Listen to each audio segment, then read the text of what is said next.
Welcome, everyone, to Sysco Canada's Virtual Kitchen. I'm Jay Ashton, Business Resources Brand Activation Manager for Sysco Canada. We got a pretty cool show today that we're going to bring in the guest here right away that we have that we're going to talk with today. The one thing I really want to just share with you is that a lot of people ask, like, why should I do business with Sysco? And what's the reason, or why is it better than maybe who I'm with today?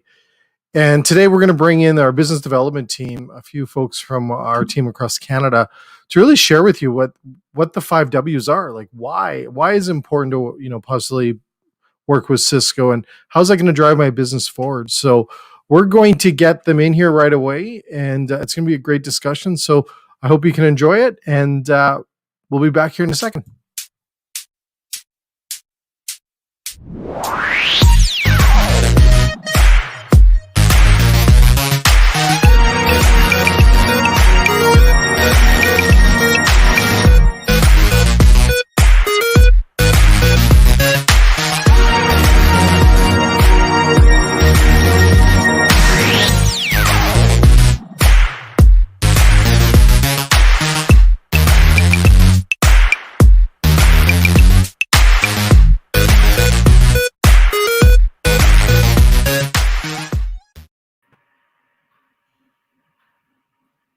Oh, I'm big on the screen. Here we go.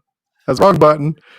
Welcome guys, and welcome everyone back to our show here. And we're excited to talk about the 5 W's and why people should be partnering with Sysco and how's it going to drive their business forward. So welcome everyone. Hey Jay. Here. I like at the beginning of I like at that advertisement, the chef in the kitchen looking at the laptop while he's working. Is that what chefs look like today? I think that's what they look like, right? Probably in the ghost kitchens for sure. Yeah. I always say a chef has a phone in one hand and a spatula in another. And I think that's the chef of today. So maybe the odd time they have their laptops out there. So anyways, what I'm going to get you guys to do is just share who you are. You got 30 seconds to say it. I have to say that because a lot of people tell their life story. But who you are, where are you living right now, and what's your role with Sysco? We're going to go through that really quick, and then we'll get into the 5 W's. So, Mark, you want to start with us? Yeah, you bet. Thanks, Jay. So my name is Mark Ouimet. I'm a business development manager with Sysco Vancouver. I've been with Sysco for just over 7 years now. Prior to this role, I was a marketing associate for 6 years locally here, helping customers with their day-to-day ordering and service. So, and prior to that, I owned a restaurant on Vancouver Island for 7 years. So, been in the food business for a long time. So, love it and happy to be here. Alan, well, welcome, Mark. First of all. Yeah. Hey, Mark. I'm Al Zacharias. I'm business development in the Prairies, and I've been with Sysco 11 years and have been in the food service game since 1988. I've had some experience owning restaurants, and then for the last 25 years working with my partners and customers in the sales area. So love what I do, and hopefully we get some great information to people today on why Sysco. Awesome. Todd. Hey, yeah, I'm Todd Torsha. I work with Sysco for the last 12 years. We all have similar stories. I grew up in the industry. 15, I was a dishwasher, and then I moved out to Kamloops, British Columbia, and opened up my own restaurant. And I'm very passionate about it. I love the industry, and I'm happy to be here. Awesome. Well, let's get into this. And thanks again for spending the time with us and really tackling the 5 W's. And we were talking about this yesterday in our pre-discussion, that I think we talked more about other things than the 5 W's, because it's something that I think we just talk about all the time. It comes to us naturally, but being able to share this with the industry on why they should be doing business with us, or what does it mean to drive your business forward as we all come out of this pandemic. And we've got a really good vibe coming out of these last few weeks where Some locations are getting to open up again in parts of Canada, and then some locations are, still struggling. But more or less, people have a very good vibe right now happening within our industry, and it's very positive. So, as you may not be doing business with us, or maybe you are doing business with us, there's a lot of things to learn about what we do. And we are so proud of all these additional things that we do. And a lot of people think we just deliver groceries. And I think all of you would agree on today's show, especially you guys that help our customers out there and out there selling what we do. We don't just ship groceries. We do so much more.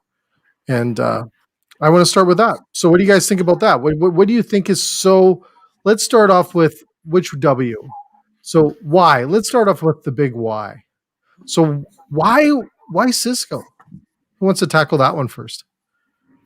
Yeah, I'll jump in. So just speaking on experience, the biggest difference with Sysco and the biggest asset that we have as a company is that not only are we a distributor, we're a marketing company, we're a design company, we help with menu planning, we have vendor support, we have a whole culinary team, ready to help you out in whatever aspect of the business you need help in, whether it's a restaurant or, catering company, it doesn't really matter. We have support in just every aspect, that you can possibly think of. So that's the biggest thing. And I know like Sysco, I've been with Sysco for 7 years, and we've really evolved in the last, 3-4 years, with technology advances and, making everything more accessible with our online ordering and our truck tracking that's going to be coming out here in the next couple of months. So there's just a ton of value in partnering with Sysco. Now, why is that important, Mark, or Ellen and Todd get in on this? Why is that important? Like, why do we invest in all this stuff? Well, I think we want to see people succeed, and it's a very difficult industry, and there's a million things happening in the background. And as an operator, quite often you don't have the time to focus on some of the very important details. And Mark alluded to marketing or menu design, and that's where we lighten the load. So what I mean by that, we have like the vast network of people that can take on some of these tasks, take information that's current and relevant, and bring it to you in a manageable fashion and present that stuff so you can make decisions for your business and hopefully increase your sales and your profitability. So I'll add, like, there's, just from a personal standpoint, it's the people are really genuine in that I've come across throughout the Sysco world too. Like, I think if you grow up in the industry like we all did, and probably most of our employees did, they all understand the business. So I think it's important that, the way we feel about the industry ourselves, it just spills off to our customers, and we really see that the pain they're going through a lot of times. We know when they're in a good mood and a bad mood, and we're a family. And I really noticed that about the people of Sysco. Like, it's people, it's products, it's the planet, 3 big focuses of Sysco. And I think that's another big reason is we're not just out here pushing sales. We really, like Al said, we really do want them to succeed. Now, is that, like, we say this all the time, but when you look at an operator, do you guys, like, we talk about we help them here, we help them there. We hear those things. Other companies do that, but what are some of those really specific examples we talk about? I think Mark, you got a little into it a little bit about menus and those marketing. Why do we want to get into that part of their business? Like, how, because that's a lot of work, right? How do we support people with that? It is. No, it's huge. And that's but that's the the future. Like social media is so crucial now. Getting your brand out there, getting your name out there, it's so competitive. With Google searches and everything is done virtually now. So it's just such a big impact, and to have access to, like, speaking on experience, I remember owning a restaurant is one of the hardest businesses you can be in. There's no doubt about that. There's so many moving parts, and I remember trying to put together menus at midnight after working a 12-hour day, and to have Sysco now provide that service is just huge. Take it out of the operator's hands, have a great design put together professionally by a specific group of individuals who do that for a living, is just it's really impactful. It just takes that off your plate as an owner operator, that you can focus on some of these other aspects of your business.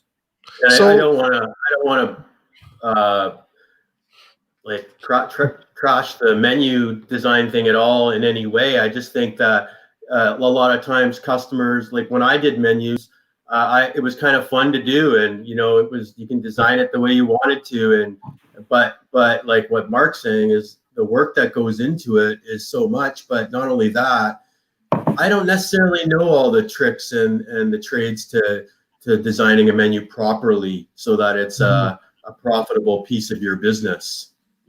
These professionals, they know what they're doing. They have the analytics and they understand how it should be designed. So even though I loved it and I had fun doing it, and I thought, hey, this is my menu, it's better to get some professionals to look at it, and you're still involved. You talk back and forth, and you look at proofs, and you go back and forth, and you're still a part of it. But it's good to have that professional part.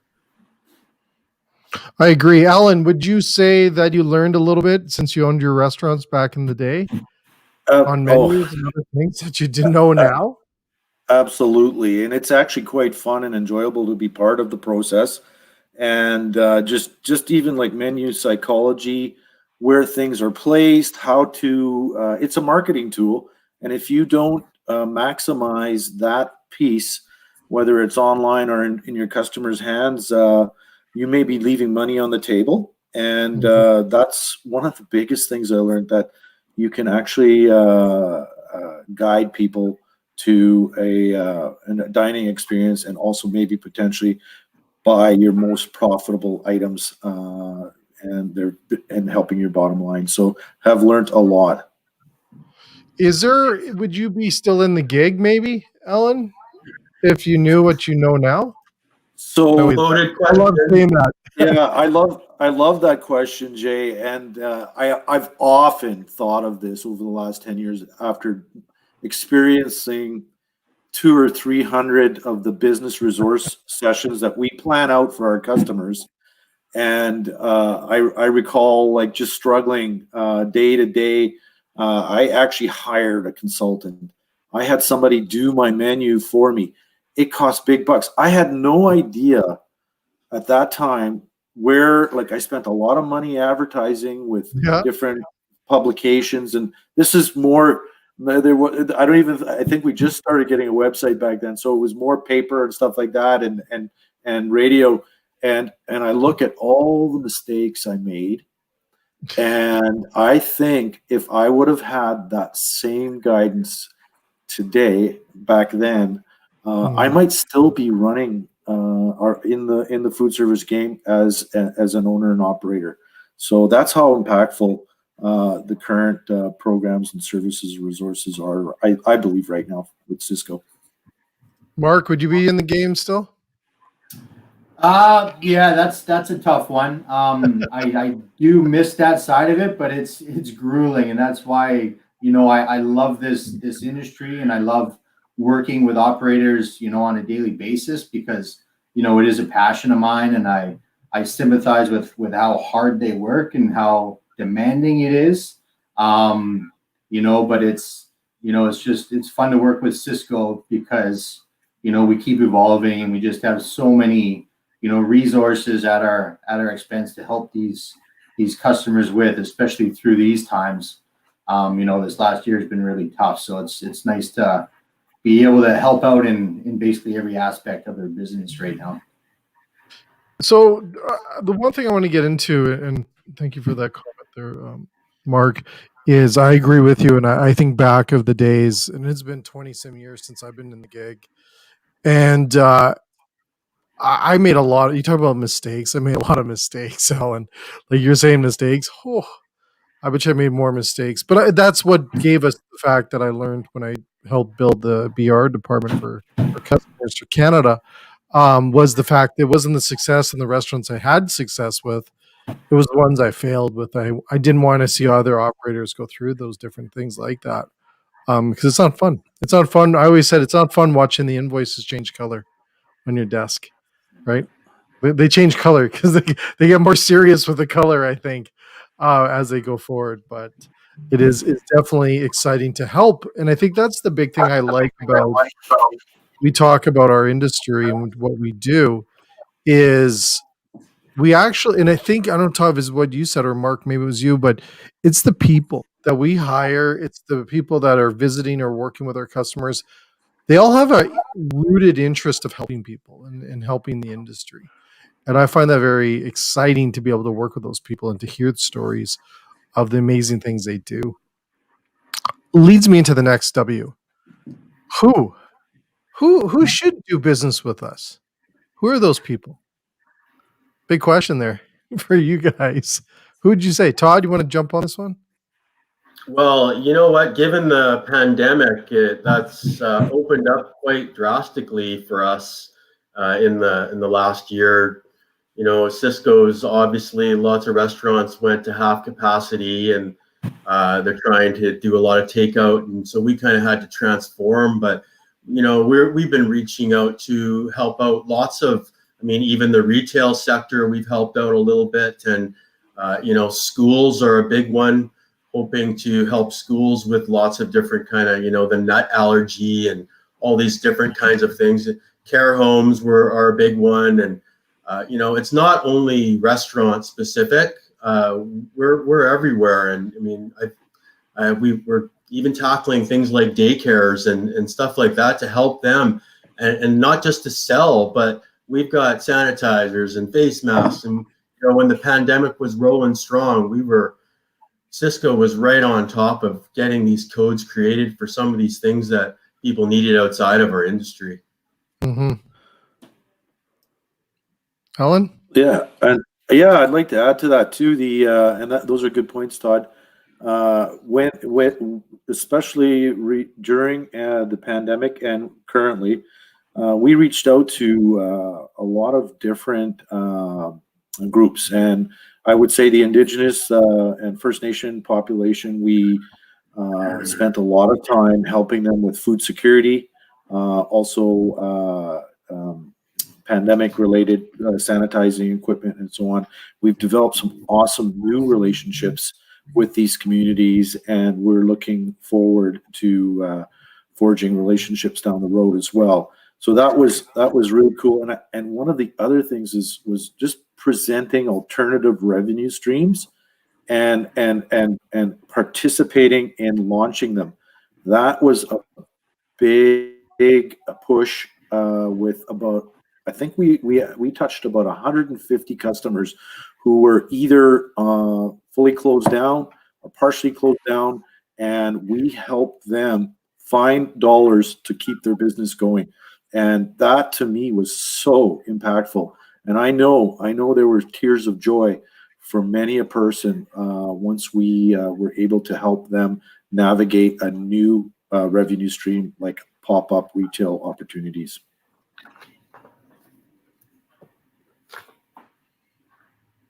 Yeah, absolutely. Right now we can help wherever we can. We're reaching out to dance studios and all types of business that we wouldn't typically think we could help out before, but with PPE, like Todd and Alan have said, sanitizing, our partnership with Ecolab is amazing. So there's really an opportunity in a lot of different businesses out there. Jay, I was going to say that on the social media side of things, I think we've done a really good job of that too. We've been, creating these campaigns, the Foodies Unite, and posting them on our chat lines and our social media platforms. And we have a lot of followers, and we've been trying to help people out that way too. So, a lot of people are talking about Sysco as the big blue machine, and yeah, we're one of the largest food companies out there, but we're also, we're in small communities. We're in Kelowna, we're in Victoria, we're in Vancouver, but we're helping all the inside communities, and we are one big company, but it kind of, our people show us as a smaller company in my eyes a lot of times. Yeah. I agree, Todd, with that. Just to add to Todd's piece there, I get that comment often when I go speak to potential customers with Sysco.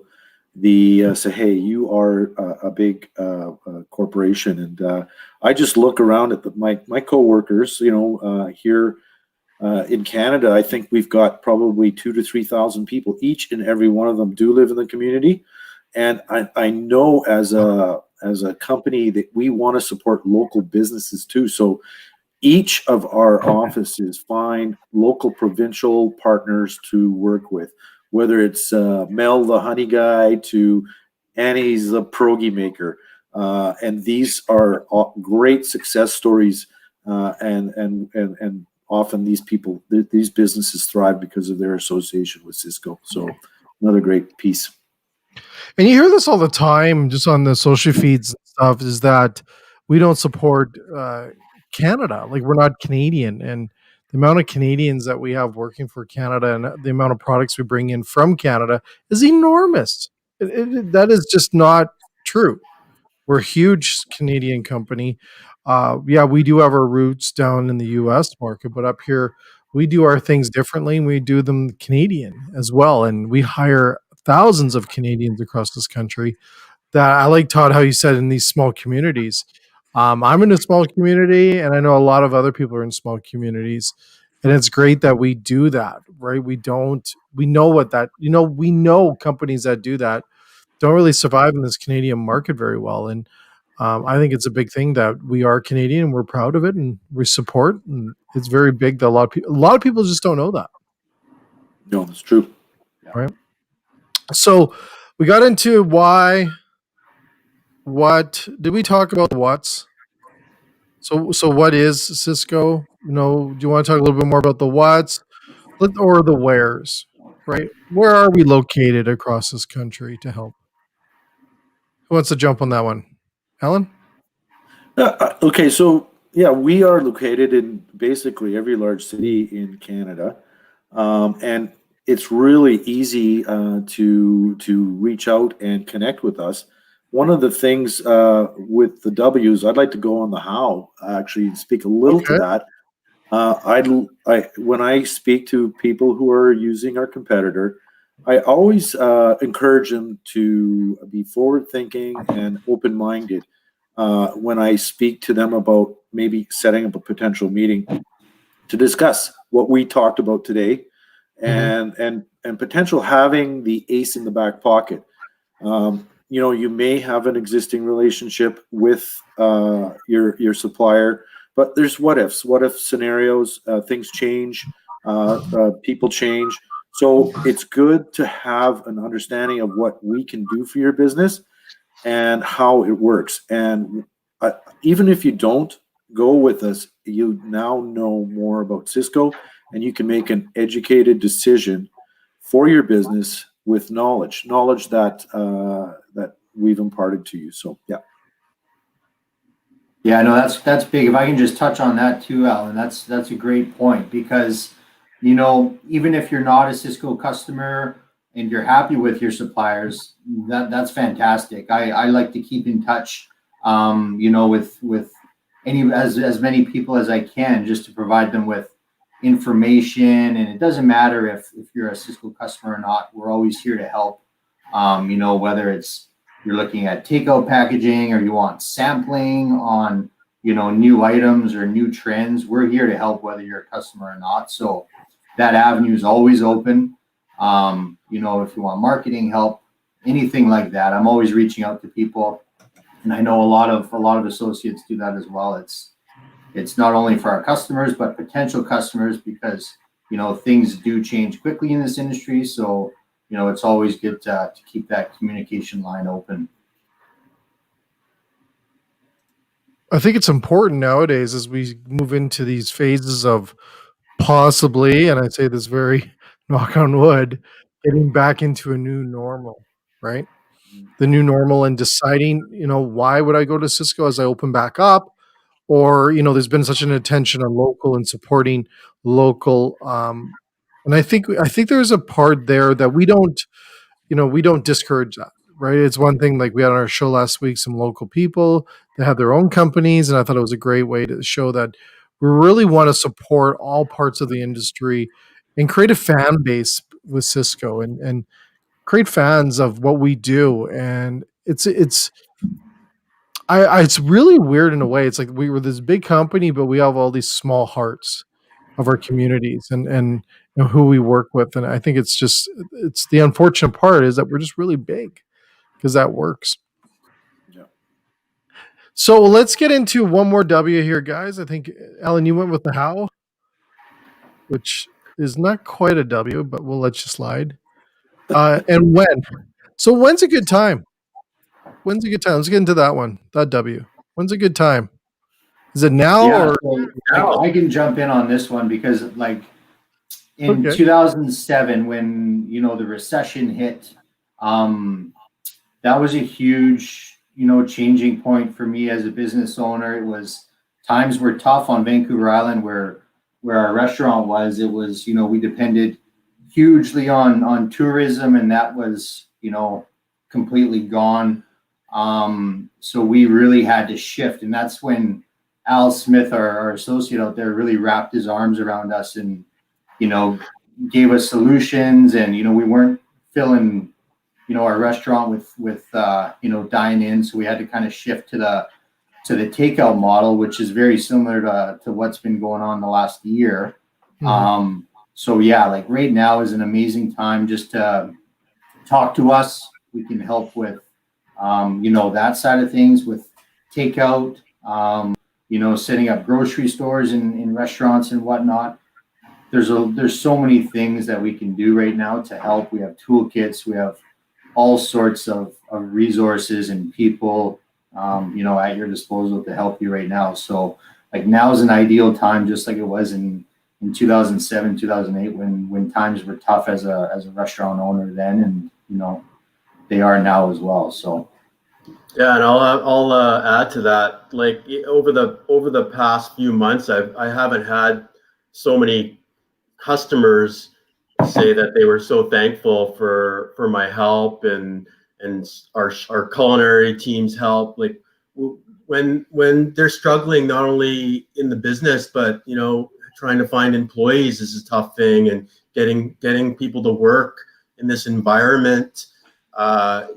We're like an extra employee to them. So that's kind of how I look at it. I'm like, if I can get into their kitchen even and help them out for the day, I would, if I could, and I think when you spin it off that way, the customers come back with this gracious, they're just so thankful. And that really makes you feel good when you know that someone's looking for something simple, even like a container, like Market said, that holds food hot and can deliver and gets there in one piece. And okay, we'll go to bat and we'll try and talk to our specialist about it, and we'll bring them ideas and information.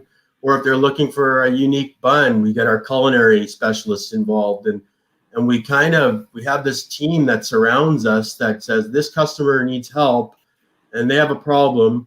Let's come together and help them. And yeah, the response is exceptional, and we just keep thinking that way. We're gonna get out of this, and I can see the light at the end of the tunnel. I'm sure we all can. Yeah, you can feel it, eh? Yeah. You can feel it. You Well, feel it, yeah. you can feel it, right? So last 35 seconds. Let's give you guys 5 seconds. Last words before we wrap up today's show. So who wants to start? Last 5 words to the industry. Alan?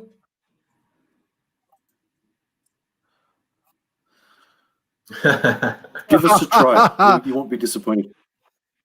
All right, there we go.